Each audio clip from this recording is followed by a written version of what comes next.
It's Dada Bhagwan Foundation presentation. Trimandir Sankuल, Adalaj, District Gandhinagar, Gujarat. Phone 9327010101. એમ કરીને જાણી જોઈને છેતરાતા હતા અને આત્માને ત્યારે જોઈને કેવું મોટું વિજ્ઞાન પ્રગટ થયું. આ રિલેટિવમાં જેટલું છેતરાતો જાય, છેતરા એટલે જાણી જોઈને, એટલે કાલથી છેતરા કર્યો એવું નહીં, વ્યવહારિકતા જે રાખો પછી જે બન્યું સાચું. આપણી બુદ્ધિ વપરાય છે ને ત્યાં જાગૃતિ રાખે છે. આ બુદ્ધિથી પછી પોતાનો કબજામાં લેવું, સામાને ખસેડવો, ડખા કરવા, એ બુદ્ધિનું ચલણ તૂટી જવું જોઈએ. સજા છે સહજ મિલા સો દૂધ બરાબર, માંગ લિયા સો પાણી, ખીંચ લિયા સો રક્ત બરાબર. એ સહજતા તૂટી એટલે બધું બુદ્ધિનું ચલણ તો પાન ચાલ્યું. આ બુદ્ધિનું ચલણ ક્યાં? તો કે સહજ હોય, સહજ મન વચન કાયા કામ કરતા હોય અને પોતે શુદ્ધ આત્મજ્ઞાતા દ્રષ્ટા, ત્યારે બુદ્ધિ નથી. પછી બુદ્ધિ પેસે છે, પછી ડખા શરૂ થાય છે. મને ઓછું ને એને વધારે, એ હું સાચો ને ખોટો, હું મોટો ને છોટો, હું જૂનો ને નવો, કમ્પેરિઝન, ડખા. એટલે આપણે આ ધીમે ધીમે ઓળખો અંતસ્કરણને. દાદાનું કેટલું 1200 પાનાની ચોપડી છે, મન, બુદ્ધિ, ચિત્ત, અહંકાર. તો આપણે બુદ્ધિની વાત લઈએ, પણ બુદ્ધિનું ચેપ્ટર મોટું છે. મનનું જુદું, ચિત્તનું જુદું, અહંકારનું. આ બુદ્ધિને ઓળખવાની. અને ઓળખવાનું એટલે શું? એનું અમલ આપણી ઉપર ના આવે. એ બધા દોષિત દેખાડે ને આપણે પછી દોષિત જોવા માંડીએ સામાન્ય, અને પછી ગુનેગાર ઠરાવીએ. તો બુદ્ધિ બતાડેલું આપણે નથી માનવા માગતા કે તું બતાડીશ ને, તું ઊંધું બતાડ માટે તું જ ભૂલવાળો. મારે કોઈનો દોષ દેખાડે છે માટે પોતે જ દોષિત છે એવું. વાંક કોઈનો બતાડો તો પોતે વાંકવાળો છે, એવું આપણું વિજ્ઞાન છે. એટલે પછી બુદ્ધિનું જોર તૂટતું જાય. જાણી જોઈને છેતરાય તો બુદ્ધિનું જોર તૂટતું જાય. બીજાના પોઝિટિવ જુએ તો બુદ્ધિનું જોર તૂટતું જાય. બીજા નિર્દોષ જુએ તો બુદ્ધિનું જોર તૂટતું જાય. બધા એ કાયદા જાણી રાખવા જોઈએ કે કઈ રીતે બુદ્ધિનું જોર તૂટે. અને કામકાજના નિર્ણય માટે બુદ્ધિ વાપરો તો બુદ્ધિનું જોર તૂટે. વ્યક્તિ નિર્દોષ હોવાને કામકાજ માટે સોલ્યુશન વાપરો. એટલે આપણો હોમવર્ક તરીકે રાખવું છે. ચાલો આખા દિવસમાં આ બુદ્ધિને ઓળખવી છે. પછી ખૂટે તો દાદાના આપતાણીમાંથી 10મી ઉત્તરાર્ધમાં બુદ્ધિનું ચેપ્ટર વાંચી લેવાનું કે આ શું બુદ્ધિનું સ્વરૂપ છે, આપણામાં કેવી રીતે છે. કારણ દાદાના અનુભવમાં વર્તે છે એ આપણે સમજવા માગીએ તો આપણે ઓળખાય કે આવું બન્યું એ બુદ્ધિ. દાળમાંથી લીમડો કાઢી નાખે ને મરચાં કાઢી નાખે, દાળ એ જુદું પાડ્યું ને કચરો કાઢવો તો કે બુદ્ધિ કામ કરે જ છે. એ કામ એનો વાંધો નહીં, બુદ્ધિને ત્યાં વાપરો. હા તીખી બનાવી નાખીને એ બુદ્ધિ દોષિત જો હોય ત્યાં એક્સેસ બુદ્ધિ નથી વાપરવી આપણે. નોર્મલ બુદ્ધિ, ઠળીઓ કાઢી નાખાય ને બોર ખાઈ જવાય એટલી બુદ્ધિ વપરાય. એથી આગળ નહીં. આ મેલું હોય તો ધોવા નખાય, ચોખ્ખું હોય તો ના આવતીકાલે ના, એ બુદ્ધિ વાપરો. પણ વ્યક્તિ માટે નહીં. બીજાને દુઃખ આપી દો, બીજાને દોષ જુઓ તો એ બુદ્ધિ એક્સેસ બુદ્ધિ નડે આપણને મોક્ષ માટે. તો બુદ્ધિના આધારે વ્યવહાર તો પૂરો થવાનો. ભૂખ લાગી હોય તો રસોડામાં જાય, બુદ્ધિ બતાડે એ 12:30 વાગ્યા જ મળશે જમવાનું, ત્યાં બુદ્ધિનો વાંધો નહીં. હજુ મોડું કેમ થયું? એ કેમ થયું શબ્દ બુદ્ધિનો ડખો કહેવાય. મોડું કેમ કર્યું? આ શું બનાવ્યું છે? ખીચડીનું શાક, ભાખરી નથી બનાવી, કેમ નથી બનાવી? કેમ શબ્દ આવ્યો ને એટલે આ બુદ્ધિનો ડખો ચાલુ થયો. સમજી લેવા.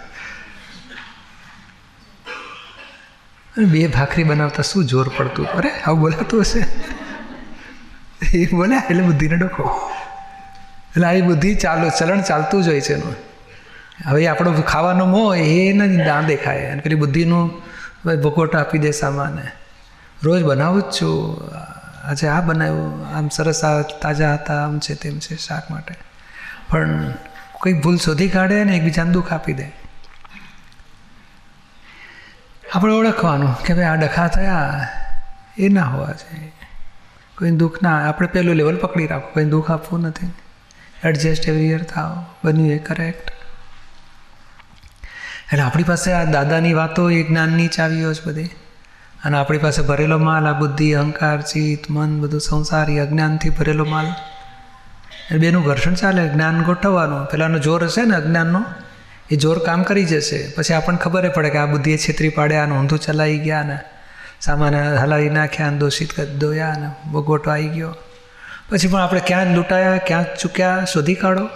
પાછું જ્ઞાન રીસેટ કરો. વિજ્ઞાન વ્યવસ્થિત ફાઇલ હું જુદો. દાદા સરસ કહે છે કે જે બગડ્યું ને,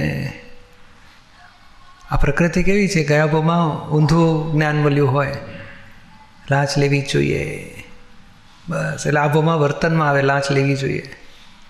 એ કામકાજ કરતો જાય ને, ભાઈ 5% આપણું કમિશન પહેલાં મૂકો, પછી તમારું બિઝનેસ પાસ થશે, બિલ બધું.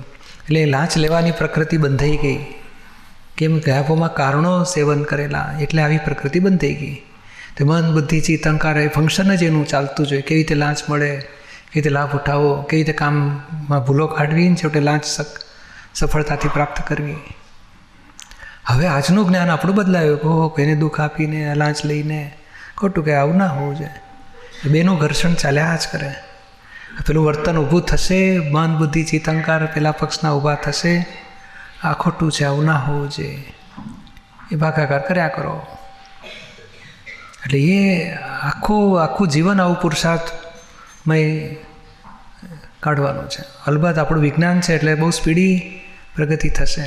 આ પ્રકૃતિને ઓળખી, પ્રકૃતિના જે ઊંધા ભાગ હોય, કચાશો હોય, નેગેટિવિટી હોય, બીજાનો દોષ દેખાતો, એ બધાનો ભાગાકાર કરી અને જ્ઞાનથી સેટ કરતા જવાનું. અને જ્ઞાન તો હજુ એથી આગળ છે. વિજ્ઞાન કોને કહેવાય કે આવી પ્રકૃતિ છે ને જાણો. ફક્ત આપણે કોઈને દુઃખ થતું હોય તો પ્રતિકોણ કરાવીએ છીએ.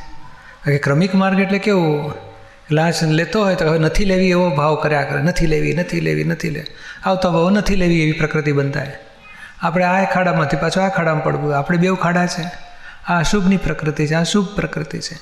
બેઉથી આગળ આપણે શુદ્ધમાં રહેવા માગીએ છીએ. કે આ ભરેલો માલ છે ને ઓળખો, સંભાવે નિકાલ કરો. કોઈ દુઃખ આપો છો, વેર ના બંધાય એના માટે પ્રતિકોણ કરો.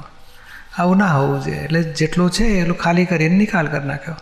નવું તો કે હવે મારે 5 આજ્ઞાવાળું જીવન જોઈએ છે. આ સારું અને ખરાબ, શુભ ને અશુભ બેઉમાંથી, પુણ્ય અને પાપ બેઉથી નીકળી જવું છે અને આત્મામાં જ રહેવું છે. એ આપણો ધ્યેય છે. ક્રમિક માર્ગમાં ને તો સંસારમાં ખરાબ પ્રકૃતિ કાઢો અને સારી પ્રકૃતિ બાંધો. આપણે સારી બાંધવી નથી ને ખરાબ નિકાલ કરો છે, અને સારો નહીં નિકાલ કરો છે. અને આત્મામાં જ ભરેલો માલ ખાલી થાય, બધા પરમાણુ છેવટે ભરેલા પરમાણુ નિકાલ કરી નાખ્યા એટલે આપણે મોક્ષ માટે છૂટી ગયા. આપણો આ પુરુષાર્થ છે. સારા અને ખરાબ, દયાળુ એ બધું સારું ગુણ કહેવાય, નિર્દયતા એ બધું અશુભ ગુણ કહેવાય. દયા નિર્દયતા બેઉ દ્વંદ્વવાળા, બેઉથી બહાર નીકળીને આત્મામાં આવવું છે. શુદ્ધ જુઓ અને કરુણા ભાવ, મોક્ષે પામો બધા. ચાલો થોડા પ્રશ્ન લઈશું. આ વિજ્ઞાનની વાતો આપણે પ્રેક્ટિકલમાં લઈ જવું છે. આપણે મીના શાહ જ્યારે ક્યાંથી બોલે છે?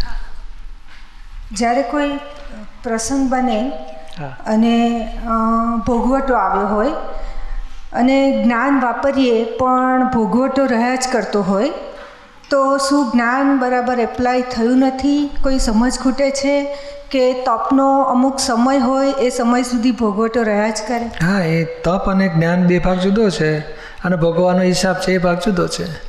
તે ભોગવટો રહે છે એટલે આપણે સમજવાનું કે આ હીલા મીનાને ભોગવટો રહે છે, એ જોયા કરવાનો, એ તપ કરવાનો. એમ કરતાં કરતાં ઓગળીને ખાલી થશે. એ વધે પછી ઘટતું ઘટતું 0 થઈ જાય.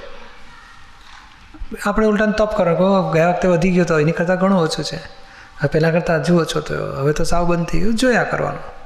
કારણ શું છે, પેલી સળી અહંકારને ઠેસ વાગીને એટલે ભભૂકે આખો ભોગવટો, પછી ધીમે ધીમે ઓગળી જતો જાય. ત્યાં સુધી જુદું રાખવું પડે. આપણે જ્ઞાન તો ગોઠવીએ છીએ. હજુ આગળ કહીએ ને તો કે આપણને જે જ્ઞાન મળ્યું છે ને એ કૃપાથી થોડું મળ્યું છે, અને એ જ્ઞાનના આધારે આપણે આ બધું સેટિંગ કરી રહ્યા છે. આપણે માલ હજુ ચોખ્ખો કર્યો નથી એટલે ભોગવટો આપીને જશે, અને પછી જેમ જેમ પછી અનુભવ ઉત્પન્ન થશે, પછી જ્ઞાન વધતું જશે, ને પછી એ જ્ઞાનના આધારે ભોગવટો આવતા પહેલાં તમે જ્ઞાનમાં રહીને નિકાલ કરી શકશો. પણ એ અનુભવ જ્ઞાનની દશાના લીધે અત્યારે પ્રતીતિ જ્ઞાન છે આપણું. એટલે આવા ભોગવટા આવશે, તમે તપ કરશો, પછી કચરો ઓગળશે, એમાંથી અનુભવ થશે કે આટલી બધી અસર કેમ થઈ કે મીના તરીકે છું નહીં, તોય આપણે પ્રતીતિની જાગૃતિ છે. અનુભવવાળી દશામાં પછી મીના તરીકે તમે નથી, ત્યારે મીનાને ભોગવટા એટલા બધા નહીં આવે. પણ આ પ્રતીતિથી અનુભવ થતાં વચ્ચે તપ આવશે, અને તપમાં આવા ભોગવટા રહેવાના જ. એટલે આપણે નિર્દોષ જોવા નિમિત્તને અને જુદાપણાની જાગૃતિ રાખ્યા કરવાની. એનાથી માલ ખાલી થતો જશે અને અનુભવના અંશ વધશે આપણા. એટલે એ સમયે જ્ઞાન એપ્લાય કર્યા કરવું, નવી નવી જાતનું ચાવીઓ ગોઠો કરવી. અને ભોગવટો કેમ આવ્યો છે કેમ આવ્યો છે શબ્દને કેમ આવ્યો છે એટલે શું કે હા કયા કારણથી ઊભો થયો, કયા ઊભા થયા, કયું માન દુભાયું, ધાર્યું ના થયું, મોહ દુભાયો, કયું કારણ છે જોવાનું, સ્ટડીમાં લેવાનું, એ કરાય, એવાનો વાંધો નહીં. કારણ ભોગવટો એક જ એવી જગ્યા છે કે ટચ પોઈન્ટ છૂટો પડી જાય પોતે. કારણ મીઠાશમાં તન્મય આકાર રહેવું એ વૃત્તિઓનો સ્વભાવ છે, અને કડવાશ ઊભી થાય ને છૂટો પડી જાય, ત્યારે બેસ્ટ ટાઈમિંગ હોય છે પોતાના આત્મામાં રહેવાનો અને જ્ઞાતા દ્રષ્ટા રહેવાનો, અથવા તો આ પોતાની પ્રકૃતિને ઓળખવાનો ઊંચામાં ઊંચો ટાઈમ.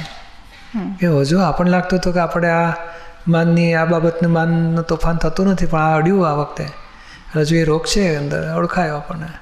અથવા મોહનું ખબર પડે કે ઘરની વ્યક્તિઓનું કંઈ થાય ને તો મને ઘણું ક્ષમતા રહેતી હતી, આ વખતે અડ્યું એટલે જે સૂક્ષ્મમાં મોહ છે વ્યક્તિઓના એ ખબર પડે આપણને.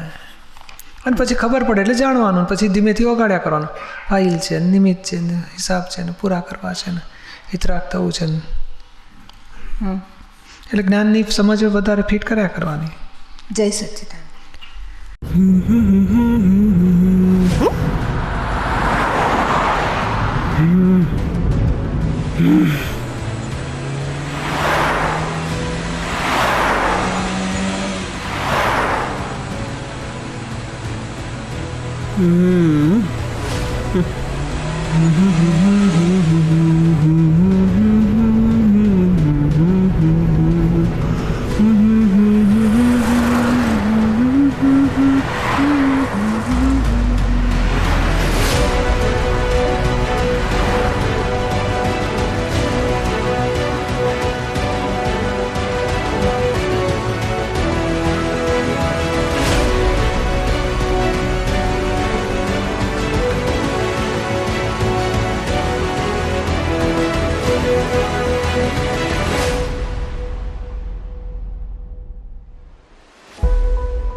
આમચી મુંબઈના રહેવાસીઓ એટલે કે મુંબઈકરના પુણ્યોદય 2019માં પ્રાણ પ્રતિષ્ઠા થઈ નિષ્પક્ષપાતી ત્રિમંદિર મુંબઈ બોરીવલી ખાતે.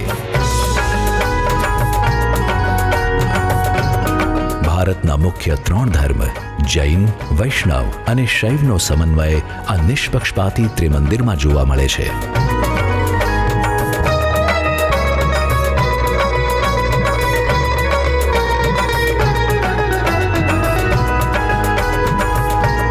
સમુદ્ર તટથી 300 ફૂટની ઊંચાઈ પર આવેલું આ ત્રિમંદિર પોતે જ એક પાવન પર્યટક સ્થળ બની ગયું છે. અહીં ભગવંતોના દર્શન કરતાં જ હૃદયમાં અનેરી શાંતિનો અનુભવ થાય છે. અહીં દરરોજ હજારો દર્શનાર્થીઓ દર્શન કરી ધન્યતા અનુભવે છે. આપ પણ અવશ્ય પધારો.